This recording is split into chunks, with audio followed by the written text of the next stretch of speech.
जय श्री कृष्ण। आज हम श्रीमद् भगवद गीता के दूसरे अध्याय का महात्म बताने जा रहे हैं। कृपया इसे ध्यान से सुनिए।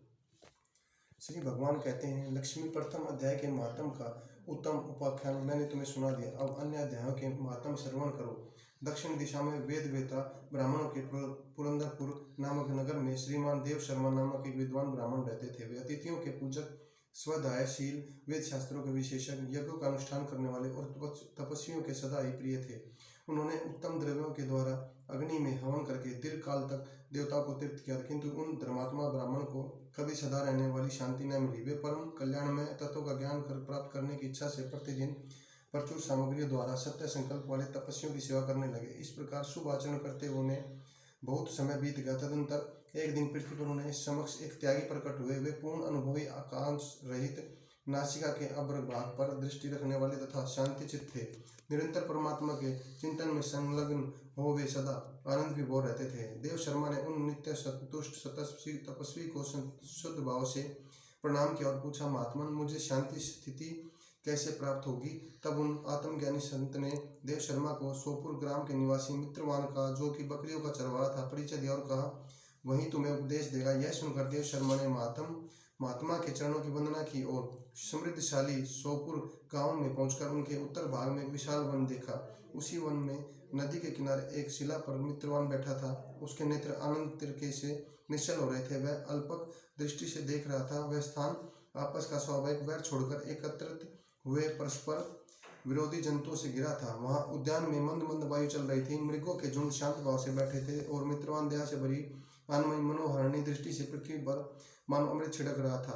इस रूप में उसे देखकर देव शर्मा का मन प्रसन्न हो गया। वे उत्सुक और बड़ी विनय के साथ मित्रवान के पास गए। मित्रवान ने भी अपने मस्तक को किंचित नवाकर देव शर्मा का सत्कार किया। तदनंतर देव शर्मा अनन्य चित्त से मित्रवान के समीप गए और जब उसका ध्यान का समय समाप्त हो गया, उस समय उन्होंने अपने मन की बात पूछी। महाभाग में आत्मा का ज्ञान प्राप्त करना चाहता हूँ। मेरे इस मनोरथ का पूर्ति के लिए मुझे कोई उपाय या ज्ञान बताइए। इस प्रकार मनोरथ की पूर्ति के लिए मुझे किसी ऐसे उपाय का उपदेश दीजिए जिसके द्वारा मेरी सिद्धि प्राप्त हो चुकी हो।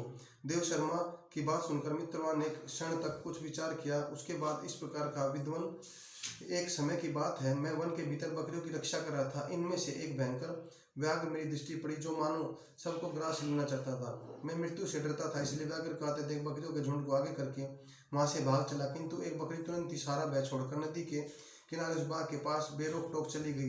फिर भी व्याघ्र विद्वेष चुपचाप खड़ा हो गया। उसे इस अवस्था में देखकर बकरी बोली, व्याघ्र, तुम्हें तो अभिष्ट भोजन प्राप्त हुआ है। मेरे शरीर से मांस निकाल कर प्रेम पूर्वक खाओ न। तुम इतनी देर से खड़े क्यों हो? तुम्हारे मन में मुझे खाने का विचार क्यों नहीं हो रहा है?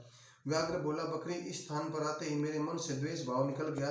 भूख प्यास मिट गई, इसलिए आने पर भी अब मैं तुम्हें खाना नहीं चाहता। व्याघ्र के यूं कहने पर बकरी बोली, न जाने मैं किस निर्भय हो गई हूँ, इसमें क्या कारण हो सकता है? यदि तुम जानते हो तो बताओ। यह सुनकर व्याघ्र ने कहा, मैं भी नहीं जानता, चलो सामने खड़े उस महापुरुष से पूछे। ऐसा निश्चय करके वे दोनों वहां से चल दिए। उन दोनों के स्वभाव से विचित्र परिवर्तन देखकर मैं बहुत विस्मय पड़ा था। इतने में ही उन्होंने मुझसे आकर प्रश्न किया। वहां वृक्ष की शाखा पर एक वानरराज था। उन दोनों के साथ मैंने भी वानराज से पूछा। विप्रवर मैंने पूछने पर वानराज ने आदरपूर्वक कहा, आज्ञापाल, सुनो, इस विषय में तुम्हें प्राचीन वृत्तांत सुनाता हूँ। ये सामने वन के भीतर जो बहुत बड़ा मंदिर है, उसकी ओर देखो। इसमें ब्रह्मा जी का स्थापित किया एक शिवलिंग है। पूर्व काल में यहाँ सुकर्मा नामक एक बुद्धिमान महात्मा रहते थे, जो तपस्या में संलग्न होकर इस मंदिर में उपासना करते थे। वे वन से फूलों का संग्रह कर लाते और नदी के जल में पूजने भगवान शंकर को स्नान कराकर उन्हीं से उनकी पूजा किया करते थे। इस प्रकार आराधना का कार्य करते हुए सुकर्मा यहाँ निवास करते थे।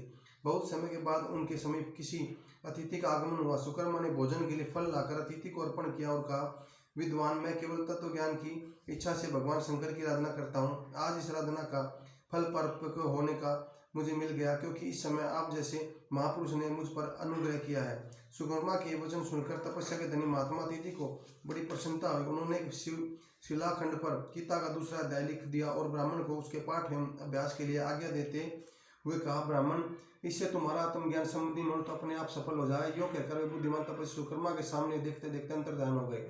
सुकर्मा विस्मित होकर उनके आदेश के अनुसार निरंतर गीता के द्वितीय अध्याय का अभ्यास करने लगा। तदंतर दीर्घ काल के पश्चात कर्ण शुद्ध होकर उन्हें आत्मज्ञान की प्राप्ति हुई। फिर वे जहाँ जहाँ गए वहाँ तपोवन शांत हो गया। उनके शीत उष्ण और राग द्वेष आदि की बाधाएं दूर हो गई। इतना ही उन स्थानों में भूख प्यास का कष्ट भी जाता रहा तथा भय का सरलता भाव हो गया। यह सब द्वितीय अध्याय का जप करने वाले सुकर्मा ब्राह्मण की तपस्या का ही प्रभाव समझो। मित्रवान कहता, वानर यो कहने पर मैं प्रसन्नतापूर्वक बकरी और बाघ के साथ उस मंदिर की ओर गया। वहां जाकर शिलखंड पर लिखे हुए गीता द्वितीय अध्याय को मैंने देखा और पढ़ा। उसी की आवृत्ति करने से मैंने तपस्या पार पा लिया है। अतः भद्र पुरुष, तुम भी सदा द्वितीय अध्याय की आवृत्ति किया करो। ऐसा करने पर मुक्ति तुमसे दूर न रहेगी। श्री भगवान कहते हैं, हे प्रिय, मित्रवान के इस आदेश पर देने पर देव शर्मा पूजन किया और उसे प्रणाम करके पुरंदरपुर की राह ली। वहां किसी देवालय के पुरोहित आत्मज्ञानी महात्मा को पाकर उन्होंने सारा वृत्तांत निवेदन किया और सबसे पहले उन्हीं से द्वितीय अध्याय को पढ़ा। उनसे उपदेश पाकर शुद्ध अंतकरण सुकर्मा प्रतिदिन बड़ी श्रद्धा के साथ द्वितीय अध्याय पाठ करने लगे। तब से उन्होंने अनवध प्रसन्नता के परम पद को प्राप्त कर लक्ष्मी या द्वितीय अध्याय उपख्यान कहा गया। जय श्री कृष्ण।